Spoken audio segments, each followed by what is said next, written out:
back, guys. How are you today? Today, it's a special day. I'm here with my friend Chris Ward. You'll see some clips in this episode of this talk that he just made this morning that he had at Zarephath Christian Church. Yeah. Zarephath Christian Church. Blown away. I mean, it's just amazing. There'll be a full version of his talk on their Facebook page. I'll link that below. I'll have an excerpt on this episode. But long story short, I met Chris about 6 months ago, and from day one, I've just been drawn to his energy, drawn to his positivity, always smiling. This man is always smiling, but you know what? He has a lot to smile about. He has a beautiful family, his amazing wife. I mean, his life he deserves because he gives back. He gives so much to the world, to people. I'll show you clips of today what this man does, and I'm even more blown away by who he is, and I'm blessed to call him my friend. Yeah, man. Blessed to call you friend as well, man. Thank you. All right, so for this week on our show, I guess my question for Chris is, this community that you have, all these relationships, you know, how does that affect you as a person? Like, how does that feed you as a person, and you know, what do you get out of it, and how do you give back? Is that Yeah. fair enough question? That's a fair enough question. I don't know if I can answer it the right way, but no, it's just, I'm sure you can. And if you want, you can speak right to the camera. I know. Oh, well, I'll just come from the heart. You know, relationship and community is vital to the success of your life and anything that you do, whatever you believe in. Community is so important because you can't live life without others. Whatever we do in life, whether it's work or family related or serving, it deals with people. And because people can be so complex at times, we tend to try to go away from community and do it on our own. And that hurts us. And the way that it hurts us, it keeps us isolated. It keeps us from growing. It keeps us from really truly seeing what really God's plan is for us, because community is so important to God. And as in this community, for me, like I said, my dad was in the military. I travel all around the world. So you try to make friends, and then it's time to leave. So you miss those bonds that you create, and it tends to take away a little bit of piece of yourself when you go away from the people that you're building with. So it's important to have a local community to go to where you can use your gifts, where you can serve others, but most importantly, you can make mistakes. You know, you want to be in a safe place where people can meet you where you are and you can seek truth together. One of the examples, you know, what happened today, you know, that was my first time being at a men's breakfast. I've been wanting to be there for so long, and so many men came up to me saying that I blessed them with my story and that they could relate. But what's crazy is they were blessing me by allowing me to even get that off my chest. Because as a man, sometimes it's really hard to reflect and to say, you know what, there are needs that I have. And sometimes as men, we're not going to ask for help. So to have a community there that's willing to say, listen, brother, I'm going through the same thing you're going through, or maybe I don't understand what you're going through, but I'm willing to meet you there. That's so vital. It's so key. So, you know, giving back, oh man, that comes easy once you know that people truly care about you.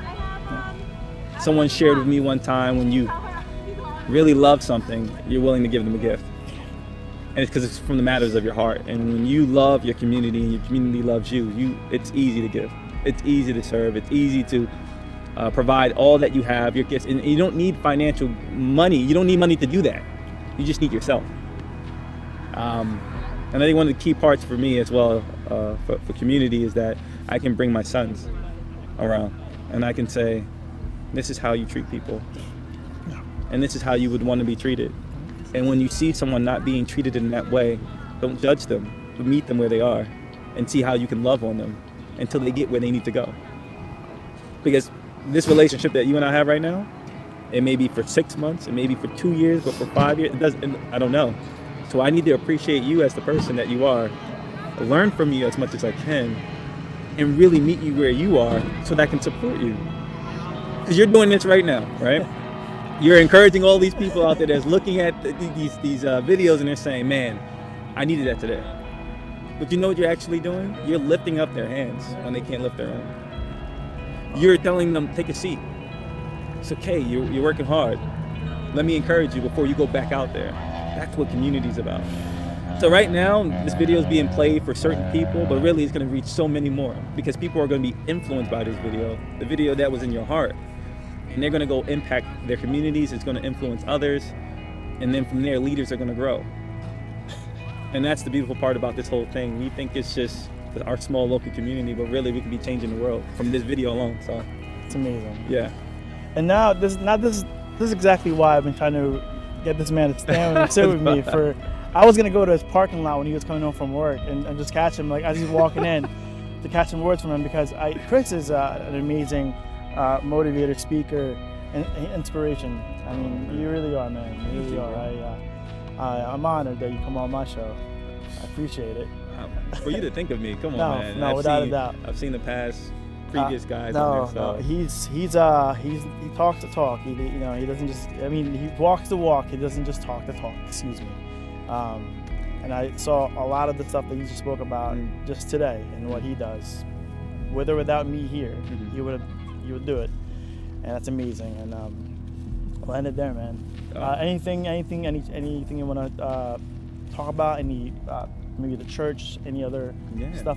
Yeah. Feel free. Just a few things. Today, we're doing something called Culture Fest at Zarephath Christian Church, which is located off Exit 12 on 287 in New Jersey, where Pastor Rob Coover is our lead pastor. But Culture Fest is really sharing and appreciating all the cultures that are involved in our community from the Philippines, right? And my wife being Filipino, that's an amazing thing. All the way to South Africa, to Nepal, to wherever you are from. And we're actually celebrating all those cultures by playing games from those lands, or even we're going to have a music piece inside actually that's going to sing it in their native tongue, one song, which is amazing. And we're going to be able to share in community together our differences, but also the things that make us similar. But another thing I wanted to really share was all those that are watching this video, never, ever, ever, ever let your passion dwindle away. Your passion and what you're rooted to do, your calling in life, is connected to that. That passion that you have to go serve others, your gift that you have, use it. Use it to the best that you can, because you have a limited amount of time on this planet to make an impact. But if you do decide to make a commitment to what your calling is in life and what your passion is rooted in, you will change not only your life, your family's life, you'll also change your community's life for time. I'm part of that community. You're part of that community. And our future is part of that community. So whatever it is in your heart that you're holding back on, go for it. Bring that passion alive. Use your gifts like Paulo's doing right now with his camera, and go serve others, because your gift and your talent is someone else's need. Your gift and your talent is someone else's need. Chris, thank you so much, man. I know he's got to run inside. His wife's actually singing, so I gotta cut him loose. I can stand here all day with him, but that would be very selfish of me, man. I just want to say thank you, bro. Thank you so much, man. Thank you, brother. Thank you, brother. Appreciate it. And as always, as we say every week, hope you wake up tomorrow happier than you are today, and even happier the day after that. Thanks, guys. Love you. Bye. Bye, guys. So as Martin Luther Sr. had his son, he said, "My son would also be called Martin Luther." Now, how interesting is that? That someone from the 16th century who was an activist and change and fought for equality would influence someone years and years later who would also fight for change and equality. See, the I Have a Dream speech, that I Have a Dream speech is not about just what we do here, it's about God's vision. See, that was a little piece of heaven given to us. Boys and girls, side by side. Race not mattering. Only thing that matters is Jesus. So I began to think, Chris, what legacy will you leave? What